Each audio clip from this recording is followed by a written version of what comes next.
Alright guys, so now we're on location at the second place. We're in Old Harbour. What's the name of this community? Old Harbour Glades. Old Harbour Glades. And this is a 3-bedroom that's going for $35,000. only $35,000 in Old Harbour. I know a lot of you keep saying, oh, I want more affordable houses. So here's an affordable one for rent, $35,000, 3-bedroom. So we're gonna go inside and show you. So let's go. So right now we're in the veranda area, yes. And I'm gonna allow Sandra to do most of the talking today. So you come on. Thank you, my dear. So you enter, you have a nice veranda, you can hold your table and your chair and whatever, and then when you step into a living area. So you come through the door, you can have a nice little living space here with your TV, that sort of thing. All right, and then we look through here. You look through here, there's a little opening. So it's good for ventilation, so the breeze comes in and goes out and that sort of thing. So that's good. We come around this side and where do you want to go? All right, here, there's another nice space right here. You can put your dining table. It can hold a 4-seater dining table. Yeah. And for those of you who like to store your plates and whatever in a cabinet, in other words, you have this space. Like, can put like a pantry or something, right? So that right. So excuse what you see happening. He's making the place look fresh and brand new again. And this dining room area has a fan. Right. And if you notice, Rochielin, there are glitters on the ceiling, so it peps it up a little. Eh? It does. It does. Gives it a little. So there's a bedroom there. Full-size bedroom, good size, right? It's big enough, you can hold, I wouldn't go bigger than a queen size bed here, right? Queen size bed here with your 2 night tables. See, you can hold Rochielin in that space, so it's good, right? I can definitely fit Then it. over here is the kitchen. Now, it's not a big kitchen, but it's a functioning kitchen, and that is what you want. So your sink and your prep area here. You could put a stove there, right?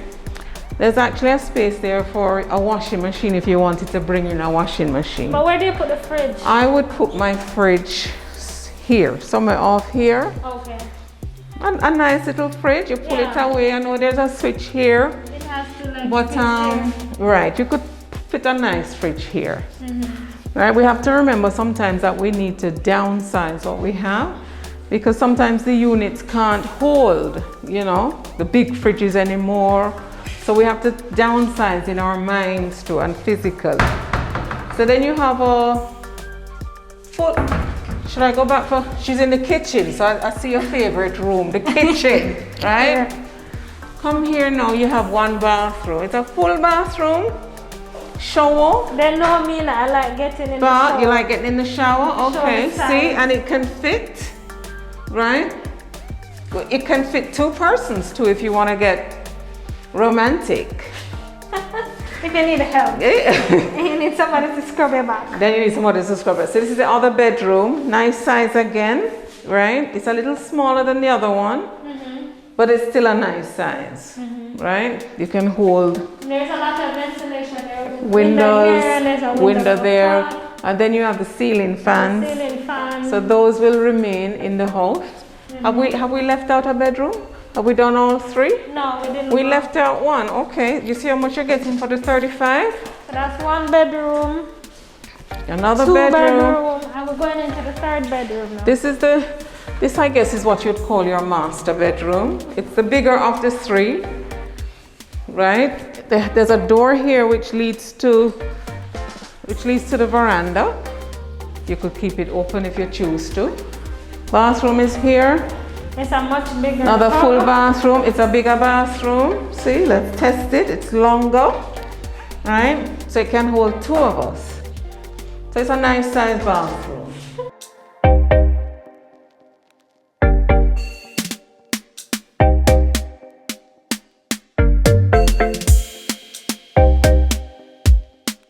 Residential, lots of families live up this side, so it's a good place to be and raise your kids.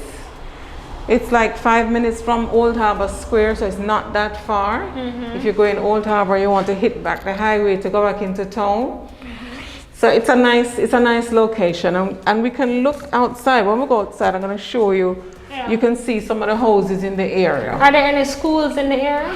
They would have to go back to Old Harbour side, Okay. the nearest point, or back to So Kingston. it's about 5 minutes away from. It's 5 minutes. 5 to 10 minutes. Yes, from Old Harbour. We came off the highway, but it's very close to the highway and close to Old Harbour. Underground too. Oh, we didn't go underground. No, we didn't go here. Underground. So what this is that if you want to park your car in a safe and secured area, Yeah. you can. No, you can't have a truck. No, you can't have nothing too tall. You can't have a truck, but Right? your car. But your car, you can hold your car, yeah. And you can lock it and secure it, right? So you'd park here, you'd park here. and then you have your grill that you'd lock up. And then this stairs carries you back into the unit. All right, so let's go. Right? Let's So, go. you see, she's putting me to shame now because I can't run as fast. That's fine. Oh, we're going around to the back. So I'm gonna just show you what the back looks like, so you can see the amount of space. And you notice that it's grilled, right? Yeah, for extra All the way security. through. It has the mosquito nets. So this is the backyard. I mean, it's a little steep, but it's not a bad space. Yeah. You can do a little home gardening, plant some callaloo, and And you know, a lot of persons been asking me for houses with land. backyard space and land space. There's land and here. planting Right, and right. stuff like that. So I think this is It makes sense. ideal for people that are looking for something like Yeah. that. I mean, it's just that if you're older, you wouldn't go too far. Right. But then you have this side. And you see the fence goes all the way to the top. So there's enough space. Yeah. A lot of outdoor space. So it's nice. And the good thing is that you have your line around here to do your Yes, washing. you can. And a wash There's a sink. tub there. So everything is here. It's ideal. Yeah, and your neighbors to the left and to the right of you. And then And then a whole community on the outside. we'll move around here, but Right. very narrow, so we won't even bother going Right. there. But you can walk around the house, if you choose to. Yeah.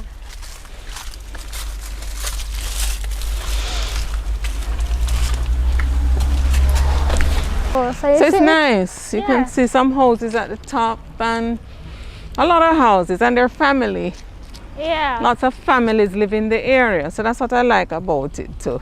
And the road is good. It's paved. Alright, so this is the outside of the house. It's a very bright color. Now Jamaican people love these bright Mustard colors. tropical colors. That's right. Tropical is right. You know, and from Yeah. outside you can see the veranda, you can see the garage, port area, the windows, all of that. And you can see where you would drive up Into the garage into the garage, and then up the staircase and then you walk up the staircase and get into the and house. get into the house. Now there are a few persons that are here looking at the house today, so and they are interested. So if you are interested, you have to move very quickly as well. Right. I'll list her details in the description section below, so you have to email her very quickly or call her so that she can give it instructions of how to go about applying to get this house, right? That's fabulous. Fabulous. She's going to take my job, but it's fabulous. No, That was I'll do good. what I do. You do what you do and and allow me to do what I you do. Okay, fair enough. Yeah. Fair enough. So, Old Harbour Glades, come on down.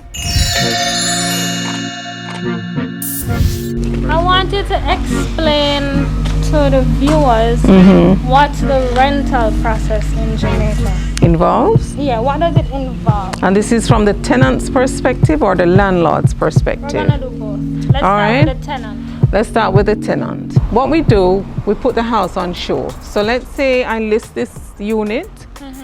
It goes onto our system, Sagicor site, and the MLS site that all realtors feed into. So you can actually go online and see the unit for sale.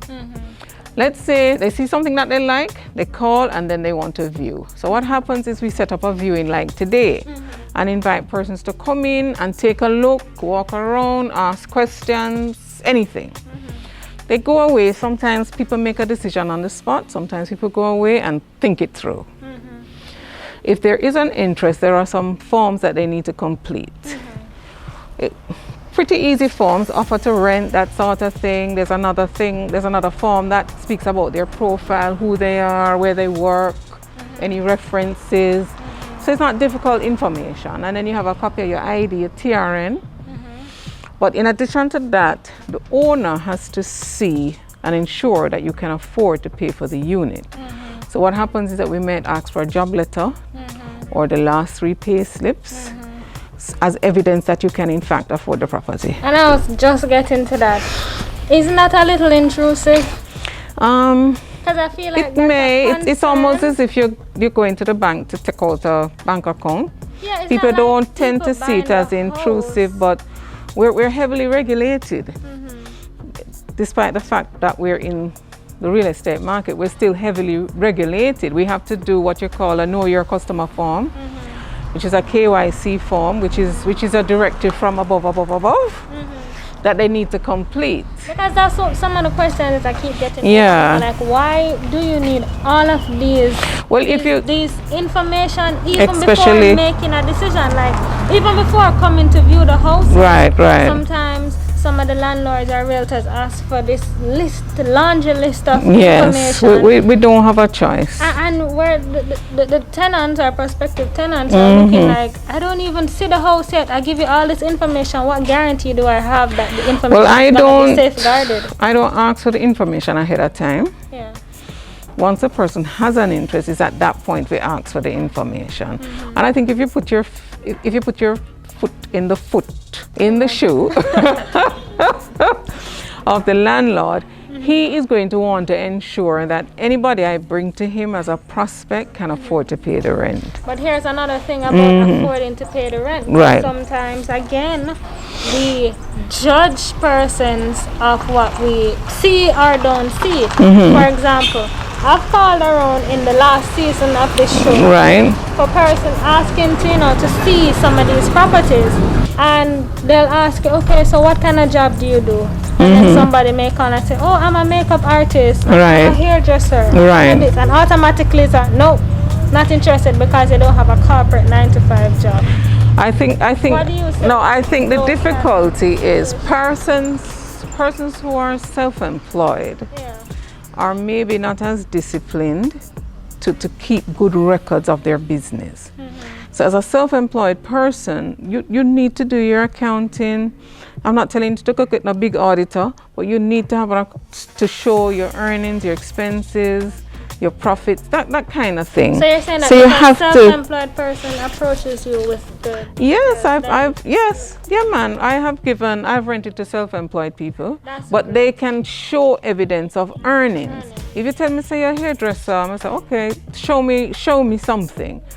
A lot of them don't have anything to show because they're not keeping good records. Well, I'm very happy that you're open to that. Yes, because I know, Paris, you have some realtors or renters that before, instead of asking to show the record, the moment you say, I'm self-employed, I'm a creative, something, you automatically shut down and not given the chance to even show the evidence of the earnings. So I'm very happy that... No, man, and I would never do that. I'm a contract worker myself, right? So I would be in the same bucket that they would be in. So I can understand from their perspective, you know what I mean? I keep good records. You know what I mean? So anybody can come at any time and see how much I earn, the taxes, etc., etc. So it's really to encourage persons who are self-employed, have some track record of your business, you know, so that you can show and say, well, and a lot of contract persons work far more money than those who are permanently employed, right? Far more. So they're much more eligible. It's just the record keeping. Alright guys, so you hear that? Yes, so keep good records. Contact Sandra, she will never turn you away. No, I never will. I never ever turn away a client. Because I can have a client, I can't service that client because I don't have the properties too, but that same client will recommend me to somebody else. Check with Sandra, check with Sandra. So it's about building relationships, it's not about the one transaction. So I don't turn anybody away. Awesome, that's good. So this is where I'm going to end it for now. We'll have a lot more chit chats and a lot more information sharing in the videos to come. But thank you so much. Thank you too for being a part of the video. And love you. Thank you. These two properties today. Yeah. And I hope you guys learned something new. And remember, if you're interested in any other properties, definitely contact her. Her details are found in the description bar below. Thank you so much for being here. Thank you. And cameraman. We have to thank the cameraman too, you know. Thank you. Crew, the staff. Thank you, yes. The production team. We'll see you next Sunday again for another house hunting episode with Rochielin. Until then, tune in Wednesday for another regular vlog. Bye!